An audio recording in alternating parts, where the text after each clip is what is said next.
Alright, so the weld test worked. That went fine. And now I'm going to try the circuit for the alarm first. We shouldn't get an alarm. Alright, no alarm. Promising. Now what I'm going to go do is I'm going to go take off the fluids tank riser lid that we installed, so I can hear if the pump turns on when we flip this next breaker. Alright, taking an initial look in here.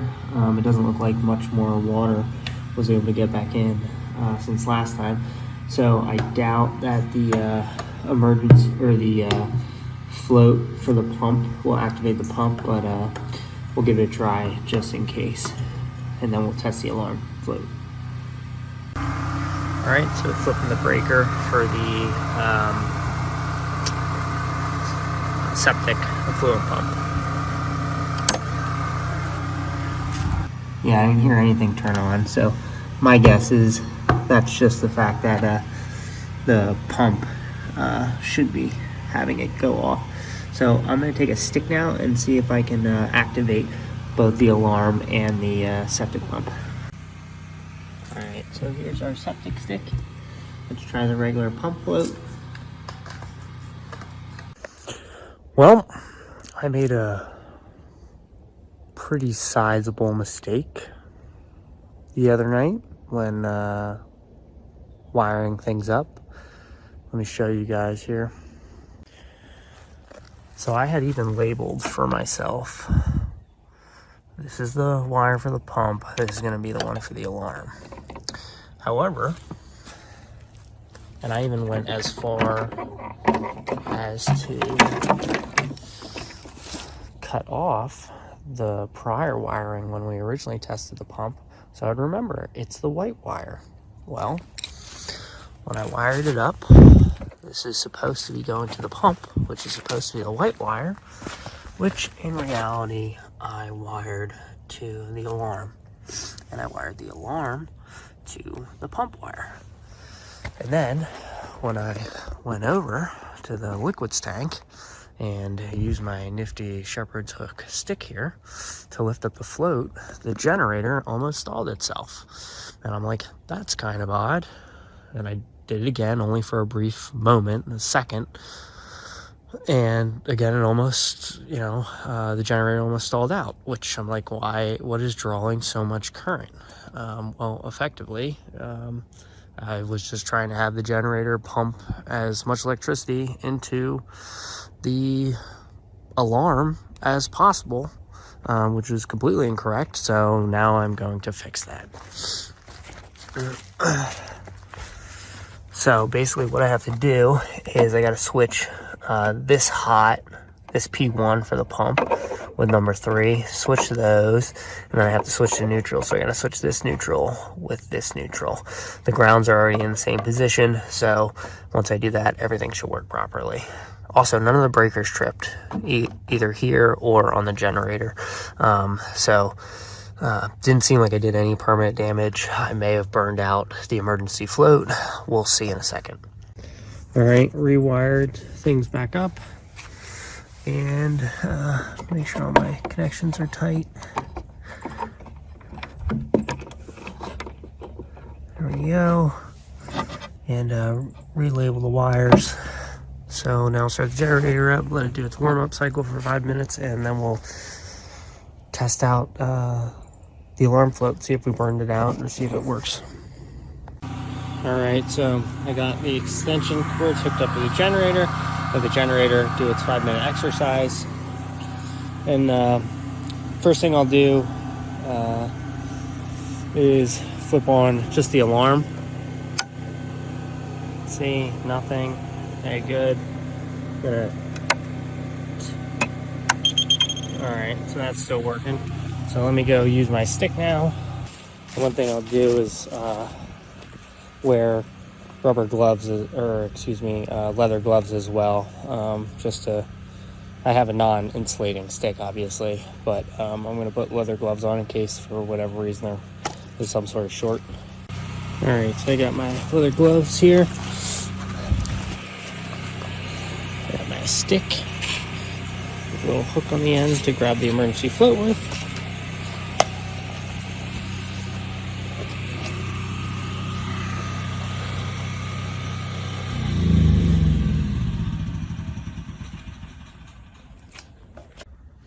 Alright, well, looks like it wasn't getting enough air down in here.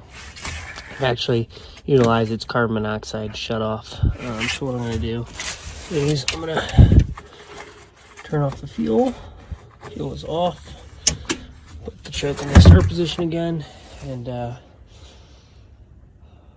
I'll pull it out of the box. Just because the fan hasn't come in yet, then I'm going to install the other side. So let me do that and get back to you. Alright, well, I popped open the side of my box. Got some airflow in there for now.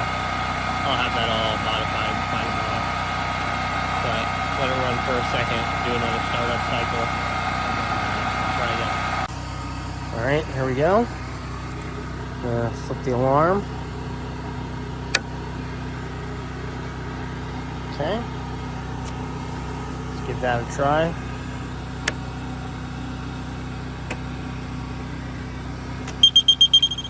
Okay. And in the run position, generator sounds fine. Take my stick. Okay.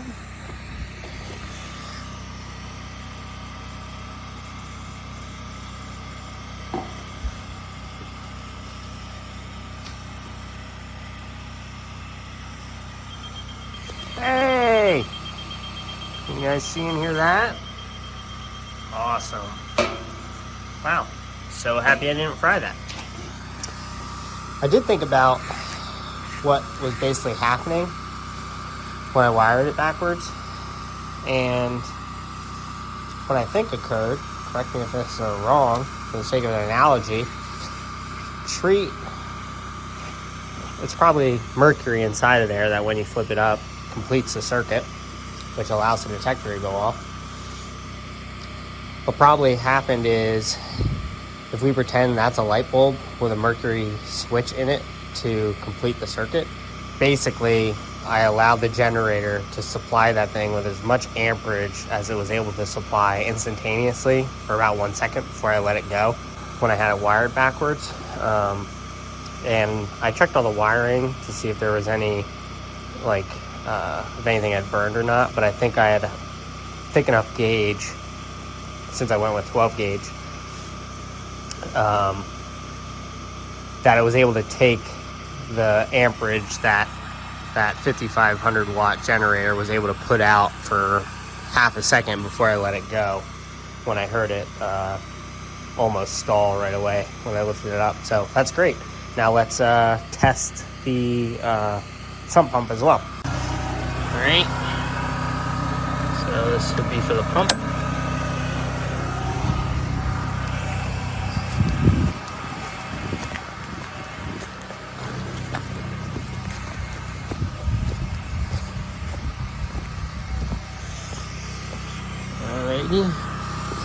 So we're looking for the gray float here.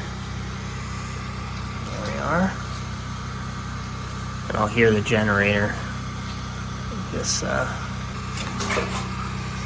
think I heard it very briefly. Yep, there we go. I hear the generator come down and the water level's dropping. I'm not gonna let it drop down much further, but that's great. Also, not much additional groundwater penetration since we put the risers on, which is great, but that's awesome. So we got the alarm working, that's perfect. We got the well working, and we got the sump pump working, all from that little central control station there, powered by our generator. We do have an electric pole right there. I just don't want to pay the utility fee to have it installed. Plus, there's like a monthly fee you gotta pay just to have it. So for now, we're just gonna run things off the generator until we figure out what else we're gonna build on the property. But it's a good day, and made a mistake, but luckily it wasn't a drastic one. All right, Well, we got the lid back on, all that situated up again. Awesome to see that the alarm and the pump is now working now that I have it wired correctly. And we're gonna do the ultimate test. I'm gonna power on everything.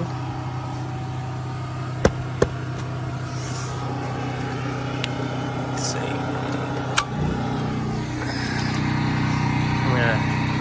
So everything's powered on. I'm also running, this is the third test for the well.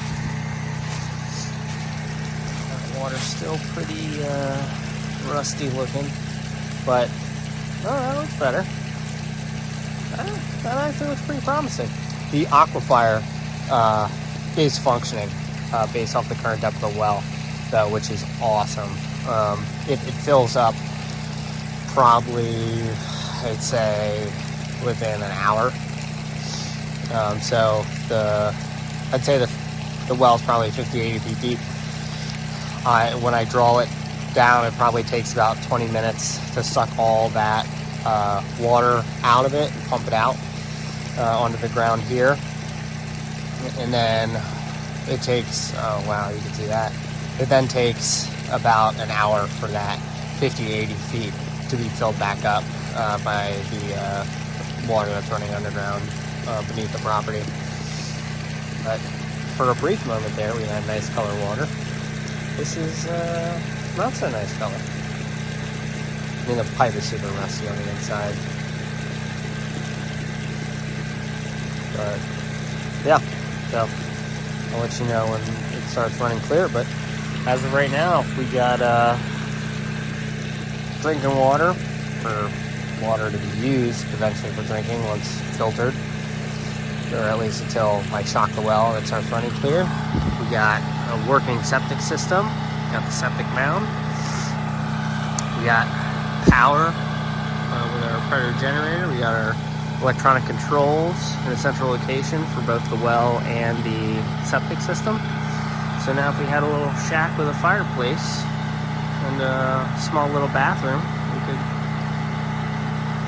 have a little homestead here. But lots of thinking to do on where I would put that. Probably clear out all these trees, I think. I'm not sure yet. But yeah, we're getting there.